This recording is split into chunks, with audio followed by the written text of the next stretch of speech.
Welcome back to Educator.com. We're now going to take a look at a term that has become very popular, and it is something you need to consider when you're creating websites. It was created by Ethan Marcotte, or Marcotte, I'm not exactly sure which is correct, but he coined this phrase, responsive web design. So I'm starting this section of lessons with his specific website.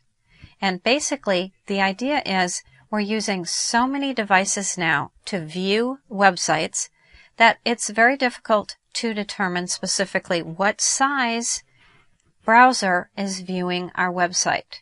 And we must be able to produce websites that can respond and look okay across multiple devices.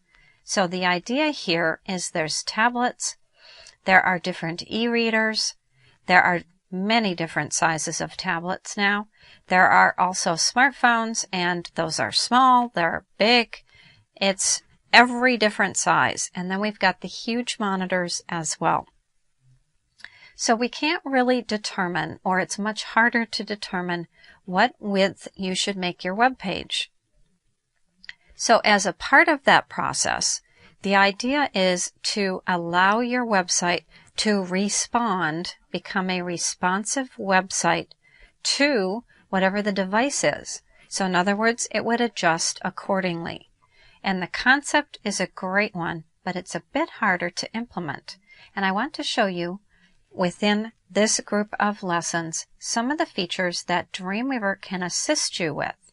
Now, responsive web design is an entire full course on its own. So we're only going to touch the surface of this topic, but I do want to show you what Dreamweaver can do for you and also give you enough information about this topic to be able to explore it a little bit further on your own. So let's look at some examples. I'm going to make my browser a little bit smaller, and notice this website. You can kind of see how it's changing as I'm changing the size of the browser. It even gets teeny tiny. So let me grab that once more and we'll make it a little bit bigger. Can you see how even the images are growing depending upon the width of the device looking at it? Now I'll do that same thing with this website. This was the example website that Ethan created to show this concept. And even images can become responsive. You can see that's exactly what's happening here. As I make the browser smaller, you can see how the page is adjusting accordingly, and the images themselves are getting smaller. Let me get a hold of that there. There we go. See how the images are getting smaller. They're growing based on the size of the browser. I have a couple of other examples of this. So these are created by Ethan, and there's some good examples of what I'm talking about, or specifically what he was talking about when he coined the phrase. Let's take a couple of other examples. So here's another one. This website, can you see how these kind of jump all of a sudden? And now my image is getting smaller and smaller, and notice how that ribbon, the orange or red ribbon, is changing a little bit. So I'll open that back up. Now this is an Adobe website to reference this, and this is called Inspire.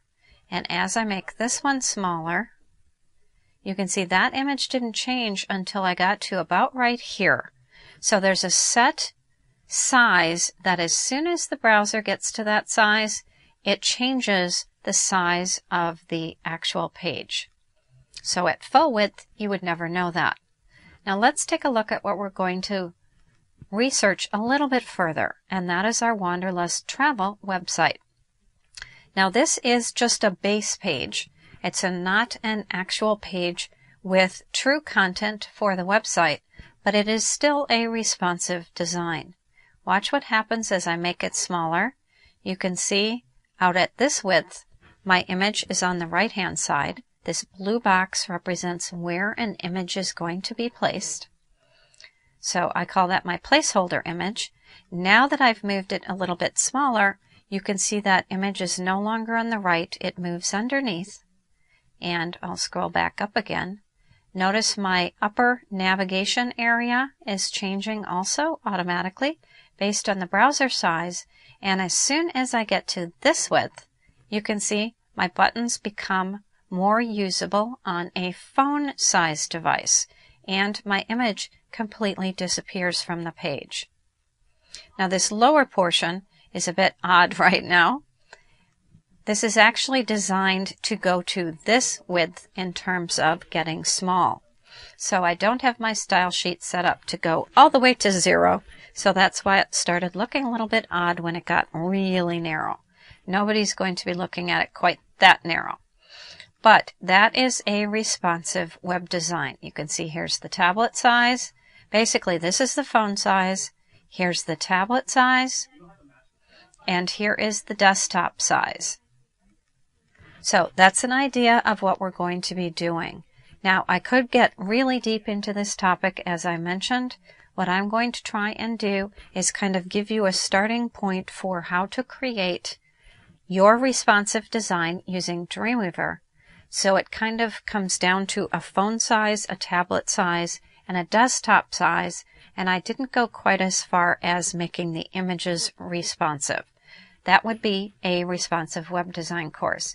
But I wanted to give you a taste of this and also show you some examples so you can explore this concept a little bit further on your own.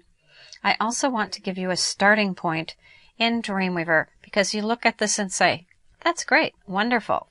How do I even begin to create this type of website? And that's what this group of lessons is all about, to assist you with getting over that starting point. So that is responsive web design, and we're going to take a look at how we can work with that within Dreamweaver.